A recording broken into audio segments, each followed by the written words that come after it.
If I haven't met you yet, my name is Scotty. I'm the pastor here, and I didn't grow up in this part of the world. I actually grew up in Little Rock, Arkansas.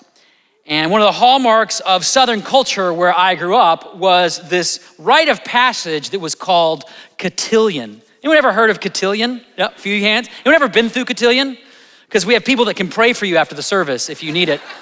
Cotillion, if you don't know, is a program designed to teach young people all about social graces, table etiquette, ballroom dancing. It's quite formal, actually. The guys would wear coats and ties, and the girls would wear dresses, and I kid you not, like white gloves. And some very evil person decided the best time to do all this was in middle school, like when everybody's at the peak of like social awkwardness. And for me, that awkwardness was compounded by the fact that I was shorter than pretty much every other girl in my grade. In fact, I remember the director of the cotillion class once looking at me and telling me to stand up straight. And I was like, I am standing up straight. I'm just kind of short. Like, honest, give me a break.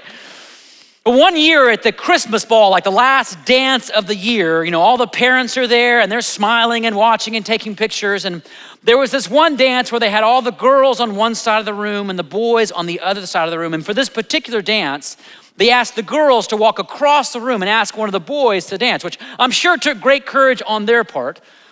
But I stood there for what felt like an eternity and watched all these young gals walk across the room and not pick me. Well, thank you for that groan of, I appreciate your pity in this moment. Thank you for having pity on my life. But I remember just watching them walk across and not pick me until I finally got picked, but it wasn't actually a good thing in this moment because the girl who finally picked me was the tallest girl in the room. I mean, she was 6'8". I kid you not. She was super tall. She had to bend over to get to my shoulders. It was very kind of awkward. And I remember being out on that dance floor and I was just so embarrassed. I felt so awkward. I just wanted to sink into the ground and disappear.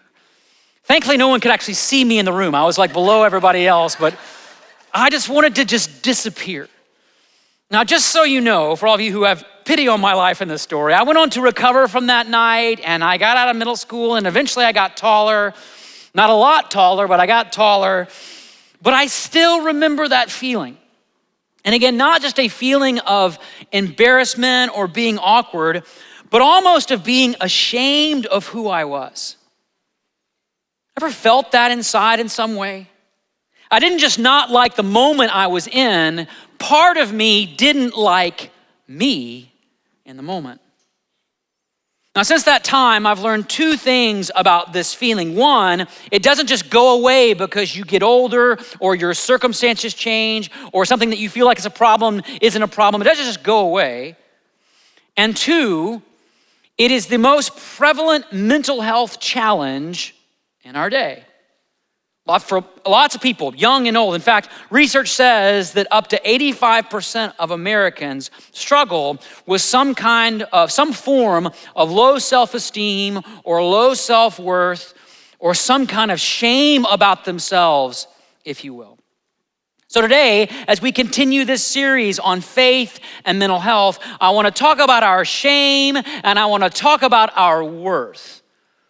Because again, it's not just the most prevalent mental health challenge, it also shows up in our lives in countless little ways all the time. For some, it's being overly sensitive to criticism. Some of you just feel like even a little criticism just takes you right out. Some of you assume that you're always being criticized, all the time. For others, it may be a lack of confidence that you can succeed in your life, or a lack of confidence that you matter, that you have a purpose or meaning in this world. For others of you, it may be struggling with negative feelings about yourself. For whatever reason, you feel inferior or less valuable than other people. Now, just to name it, there are people out there who have the opposite problem, if you will. They think maybe too highly of themselves. And yet so often, even that person that presents themselves as confident or even arrogant is often just trying to cover over or compensate for a lack of confidence or worth inside. Which means someone can look really confident on the outside and feel really worthless on the inside. This is one of those things you cannot diagnose just by looking at someone and saying, well, they must feel great about themselves. And there's a lot of reasons why people experience low self-esteem or low self-worth or shame, if you will. It can be a byproduct of the environment in which you were raised or growing up in a critical or even an abusive environment. It can emerge from struggles to succeed, whether it's vocationally or academically or socially or athletically. And it's a natural byproduct of comparison. And we live in a world where comparison is just what we do. It's what every teenager is doing when they're scrolling through TikTok or Instagram. It's all comparison. It's all, well, me versus what they have or how they look or who they're with. And by the way, that's what all the adults are doing when they're scrolling through that stuff as well, right? Not only that, people with low self-esteem are more likely to experience other kinds of mental health struggles like anxiety or depression. And mental health struggles, if you have one, it can fuel this kind of low self-esteem. In other words, some of you aren't just battling through depression, you also battle this feeling of shame or being ashamed that you're depressed. Some of you aren't you just, dealing with chronic anxiety, you feel ashamed that you're anxious. And depending on your background, get this, for some of you, Christianity can feel like part of the problem, right? Some of you were raised in a church that felt judgmental or critical of other people, or you were presented with a version of Christianity where loving God somehow equated to not liking yourself. If I gotta love God, I gotta somehow hate me. Like those two things they have to go together in some way. And if that's you, I'm so glad you're here. I'm so glad that you're joining us online. Because while I can't promise that this is gonna be a good message, I can promise it's not gonna be that message. Because that wasn't Jesus' message. But before we get to that part of this message, I wanna take you back to the life of this man whose story is kind of the subject matter for this whole series. This famous prophet that's written about in what's called the Old Testament of the Bible, this man named Elijah, who had this mental and emotional breakdown on the very pages of Scripture, like it was written down for us in the Bible, which is kind of too bad for Elijah. But it's so encouraging for us because it means we have a place that we can go when we feel like we're just gonna lose it, especially when it comes to our shame or self-worth. So here we go again, this story where we're gonna keep unpacking layer after layer through this series. This is Elijah, who, by the way, his life was being threatened by this king named Ahab, so he's on the run for his life, which brings us to this text. This is in 1 Kings 19. Text says, Elijah was afraid and ran for his life. When he came to a place called Beersheba in Judah, he left his servant there. Remember that phrase, we'll come back to that. He left his servant there while he himself went a day's journey into the wilderness. He came to a broom bush, sat down under it, and prayed that he might die. I have had enough, Lord. And there's a part of me that just wonders, what was the tone? How desperate was this man to say words like this? And then he said, take my life. I am no better than my ancestors. Now I want to pause here and just spend a moment reflecting on this particular moment in the story. And I want you to notice for the first and foremost, what Elijah doesn't say in this moment.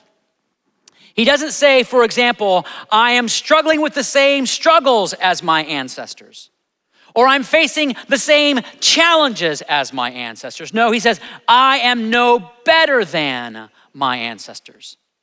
In other words, I feel inadequate. I feel inferior. I feel unworthy in some way. He's wrestling with some experience of low self-worth. Now again, we've talked about this before. The Bible was written long before the era or age of modern psychology, so you're not gonna open your Bible and find words like self-esteem or anxiety or self-worth or depression or things like that. But the Bible does have a lot to say about the idea of shame. Shame, which at its core, just so you know what shame is a feeling of unworthiness. I'm not worthy of love. I'm not worthy of respect. I'm not worthy of belonging. I'm not worthy of connection. And shame is not the same thing as guilt. Guilt can lead to shame, of course, but it's not the same. You feel guilty for what you do. You feel shame for what you think you are. It's a feeling of unworthiness or even worthlessness. And some of you know this place well. Some of you know this darkness well. No one else may know this about you, but you know exactly what I'm talking about. Some of you have someone you know who wrestles with this in a painful way. And it's not just painful. I mean, it is deeply painful, but shame is also deeply isolating. In fact, when someone is struggling with shame or self-worth, the pattern, the response is almost always to run and hide ourselves away from other people, just like Elijah did in the story. Remember the moment I said to flag or mark Elijah, before he goes into the wilderness, he leaves his servant behind. He isolates himself. Problem is, hiding doesn't help our shame, it just adds to it. In fact, it creates kind of this vicious cycle in life where the more shame I feel, the more I want to isolate myself, but the more I isolate myself, the more shame I start to experience. And the cycle continues and continues and continues, almost like a downward spiral until a person hits a rock bottom. And Elijah in the story reaches, in many ways, the darkest place a human being can go. It's disturbing to read about. I'm so glad it's in our scriptures because it validates the fact that human beings can come to a place where they say things like, take my life. There's no reason for me to go on living. The world would be a better place without me. And maybe somewhere along your journey, you've had a thought like that. Or again, you know someone who's had a thought like that, like a deep, deep darkness. And I'll just name it because we can talk openly in our church about things like this. The prevalence of suicide, suicidal thoughts, suicidal ideation is becoming more and more common in our day. In fact, suicide rates are increasing at over 30% per year right now, over 30% per year. And the most common age range for that is 18 to 25. People who have their whole lives before them thinking it would be better if I didn't even exist. And that thought's happening at younger and younger and younger ages. It's just terrifying to think about. I know we mentioned it last week, but I'm gonna come back to it again. There is now an emergency helpline. I'm so glad this exists for anyone who feels like your life isn't worth living. It's real simple. 988, you can call this number. It's just like a 911 call. 988, get connected to somebody who can support, intervene, provide help. By the way, I read this week that 98% of people who call this number get the help they need on the call. That's amazing. And you need to remember these simple numbers for you or for someone you know, just to keep it logged away. Because this moment, this shame spiral can take people to a place where this is the decision they feel like they gotta make. But there's something else you need to know about shame, low self-esteem, self-worth, these feelings of worthlessness. It's all based on a lie. It is all based around a lie, and it's right there in Elijah's story. I don't want to walk you through all the other statements he makes in the story, just so you can see how this works. These are all the things he says throughout this chapter of the story. He makes all these statements. I've had enough, Lord, he says, which is a true statement, like he felt done. He says, I've been very zealous for you. It's a true statement, like he had been passionate for God. The Israelites have rejected you. It's a true statement, like the people had fallen away from God. He then said, I'm the only one left. It was a true statement, like he was the last prophet standing. And then he said, now they are trying to kill me too. A true statement. They were after him for his life. Everything he said in the story was factually true until we get to this one line. I am no better than my ancestors. Here's the lie. And the lie happens when you move from a description, a factual description of your circumstances, to a subjective assessment of your worth. You move from a factual, true description of your circumstances, like, man, I've had enough, I've been passionate, everybody's after me, those are true statements, to a subjective and often negative assessment of your worth. And friends, I gotta be honest, we do this in our lives all the time. A few common examples for you. There might be a fact like I've lost my job, but you move to this assessment of your worth. I must be a failure. Another fact of circumstances, I'm still single in my life, but then we move to this negative assessment. I must be unattractive or undesirable. Another example, a fact, I feel lonely or depressed. It's just a true statement that I move to this assessment of my worth. I must not matter. Are you with me? Do you see how this works?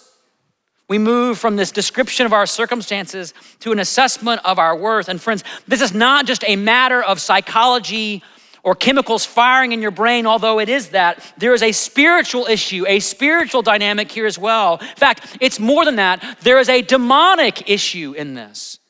Because shame is always a sign of a lie the devil is speaking to you. It's always a sign of a lie the devil speaks. For example, some of you know the story in the Bible of how the devil tempted the very first human beings to turn against God. And when they did, they ran and hid themselves from God. And so God called out, "Where are you?" he said. And if you know the story, you know that the man responded by saying, "I heard you in the garden and I was afraid because I was naked, so I hid." And then God said, hear these words, "Who told you that you were naked?" In other words, whose voice are you listening to? What lie are you believing? And I tell you that story because whenever we feel shame, for whatever reason, whatever cause, God always comes asking the same question. Who told you that? Who told you that you don't matter? Who told you that you're undesirable? Who told you that you're not worth anything?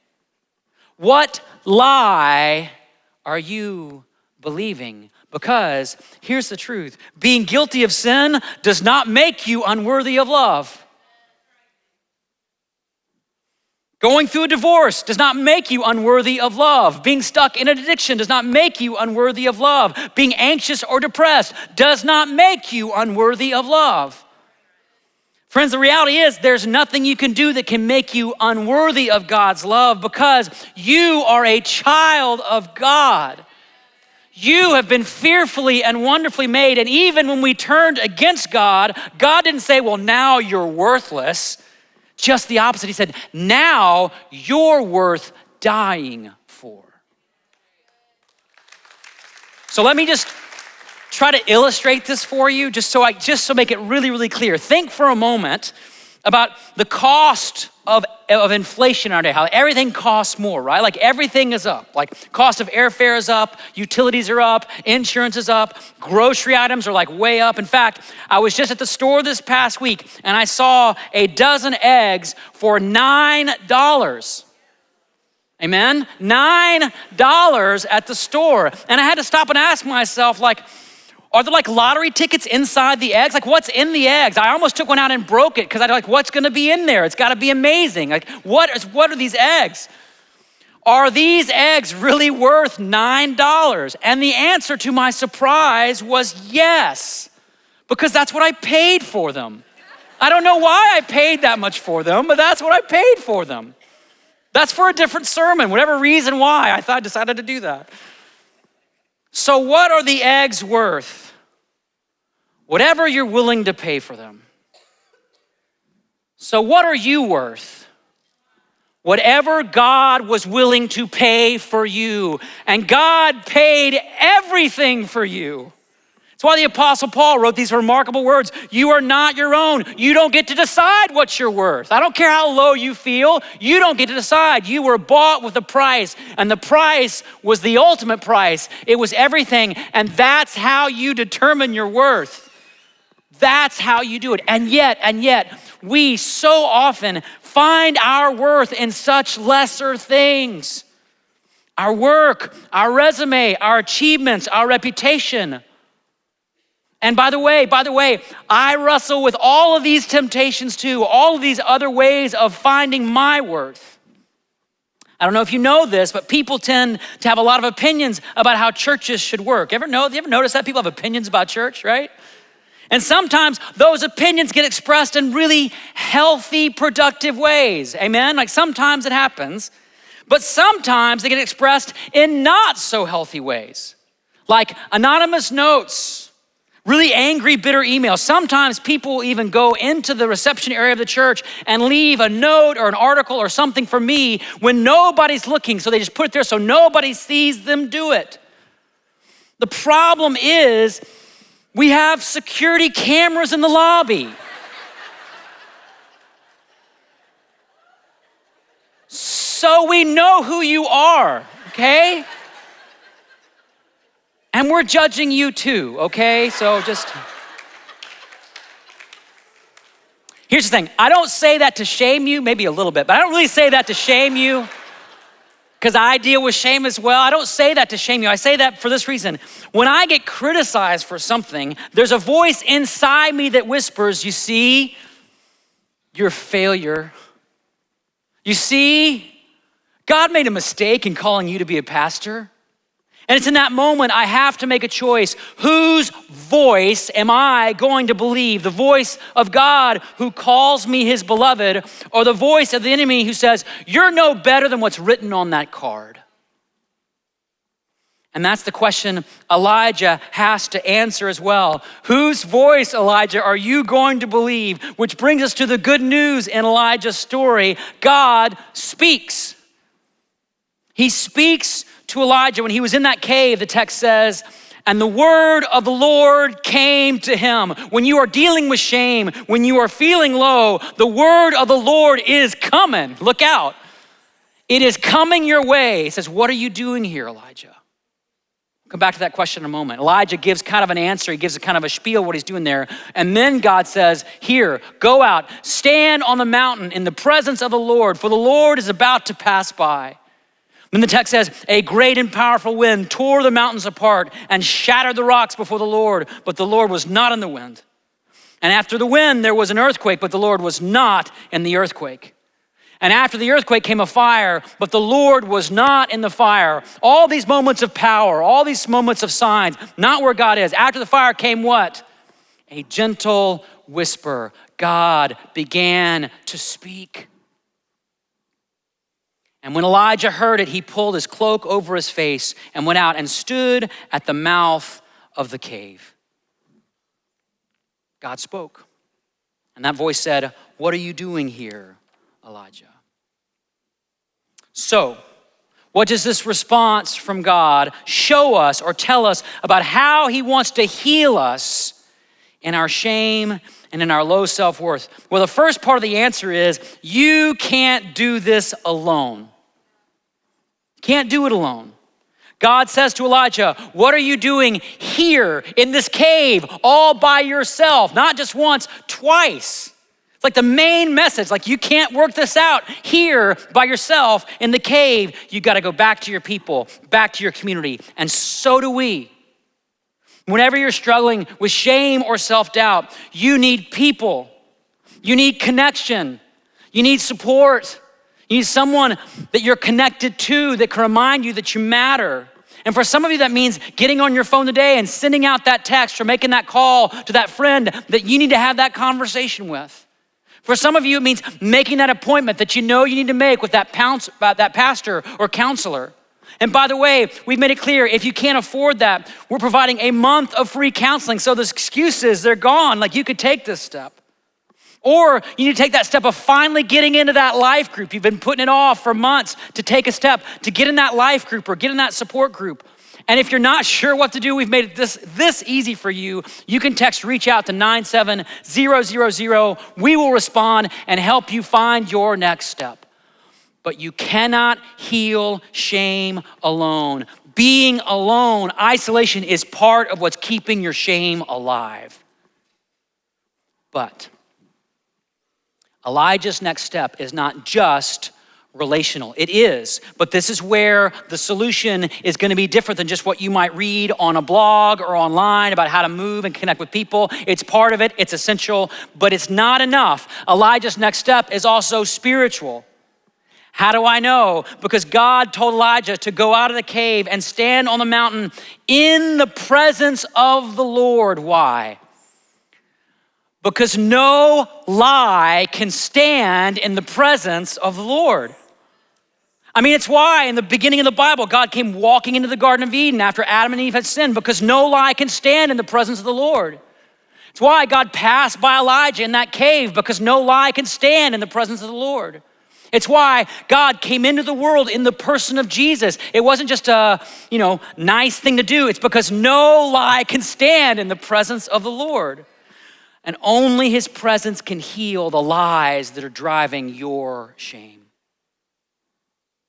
So whenever you're in a place where you can't distinguish the lies from the truth, and this happens a lot in our lives, you need to stand in God's presence.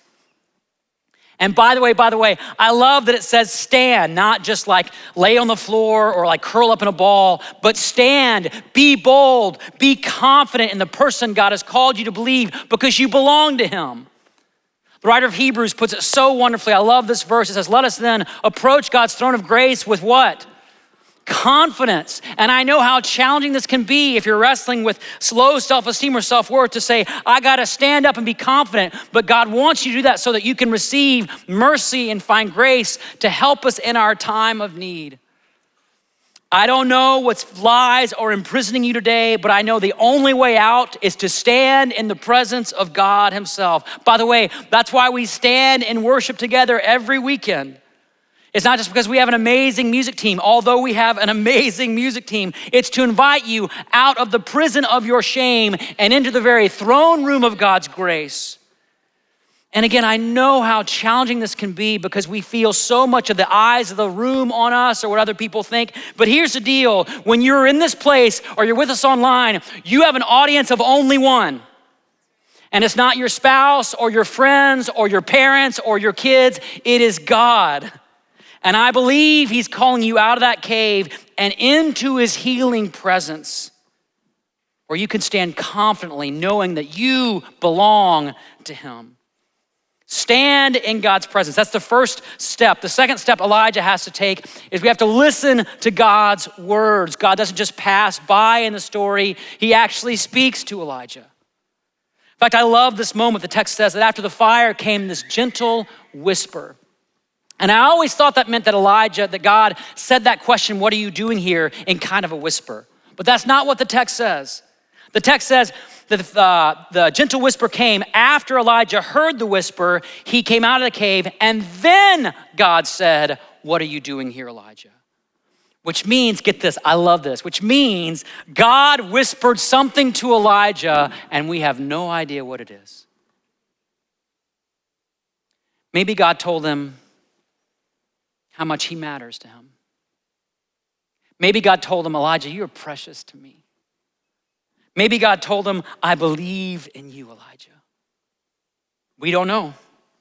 All we know is that it was just what Elijah needed to hear to come out of that cave. And I believe God has a word, a whisper for you today that's just for you, that can bring you out of the cave of your shame or your darkness that you've been living in, if you're just willing to step out and listen. And again, that's why in our services we'll say you can come forward for prayer. We're gonna do that in a moment. I wanna encourage you, if you are feeling in shame in any way today, to break out and come forward and have someone pray a word over you. God can speak that whisper to you even today. A word that only you need and only God can say. But before we do that, there's one more step we need to take. We gotta stand in God's presence. We gotta listen to God's whisper, God's words to us. And we have to remember God's love. See, the reason why God came and found Elijah in that cave is the same reason Jesus came into the world and found us. It's love. See, the remedy for self-hate isn't just self-love, it's God's love. Love that was so great that he came into the world and died on a cross, and not just to pay for our sin, though he did, but as the writer of Hebrews once said, Jesus endured the cross, and then get this, scorning its shame.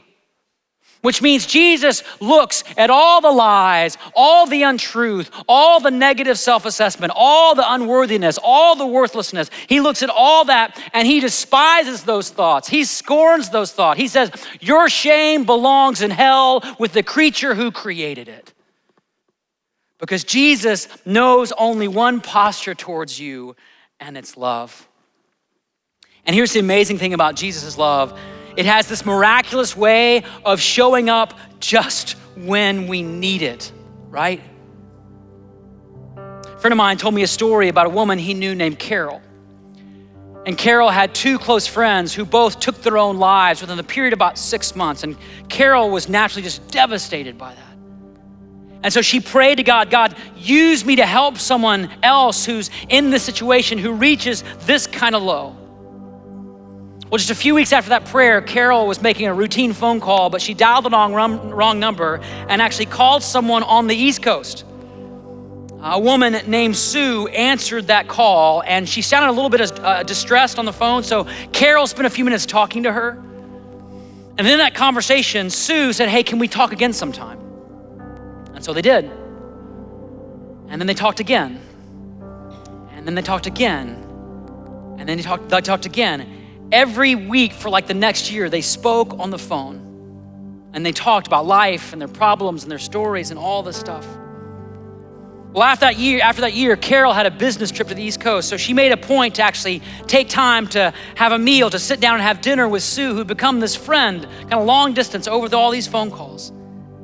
And as they were talking, Sue got really emotional. In fact, she broke down into tears and went on to tell Carol that a year earlier, she got so down on herself, so convinced that she didn't matter, that she had gotten into her car and was driving to a bridge to jump off of it. And somewhat thankfully, her car ran out of gas. Her car had to get towed. She ended up back home. There she sat in her room, isolated, helpless, feeling worthless, totally alone. And that's when her phone rang. And guess who it was? It was a wrong number named Carol. And she told her it was their conversations that gave her hope. It was their conversations that eventually led her to try a nearby church. It was their conversations that led Sue to accept faith in Jesus Christ for the first time, because it was through Carol that Jesus came to Sue and said, what are you doing here alone, believing you don't matter? Don't you know you're a child of God? Don't you know you belong to the King of Kings? Don't you know that I paid the ultimate price for you? So friends, I don't know what shame you carry. Maybe you've struggled your whole life with feeling less than or not good enough. Maybe you've been rejected or bullied or abused or dismissed. Maybe you feel like you need to hide from other people because of what you think they would feel or say if they found out about who you really are. I don't know what cave you're in, but I do know this. Your cave does not determine your worth. The cross does, which means you are not worthless. You're worth everything God had. Everything God had. But that also means your soul, your life, you cannot heal from shame without putting your faith in Jesus, without exchanging all those lies for the truth of what he's done for you. So here's what we're gonna do, a little different. Instead of just bowing and closing our eyes in prayer, I want you to do this. If you're able, I want you to stand. Everybody stand. We're gonna stand in the presence of the Lord right now, and we're gonna sing out our faith in Jesus. We're gonna declare through this song that the cave doesn't determine our worth, the cross does. And by the way, if you don't know Jesus and you wanna put your faith in him today, this song, these words are your prayer to him. This is how you say yes. And for those of you who need prayer, you're carrying shame and you wanna hear that whisper of God to you, there'll be a team of people on both sides of this room. Come forward and let God break into that prison today and reach you. And when we get to the chorus of the song and we sing those words, I'm a child of God, yes I am, I want you to stand there and whatever posture reflects confidence and sing it with boldness. Why? Because that is what you are. Are you ready? Let's sing together.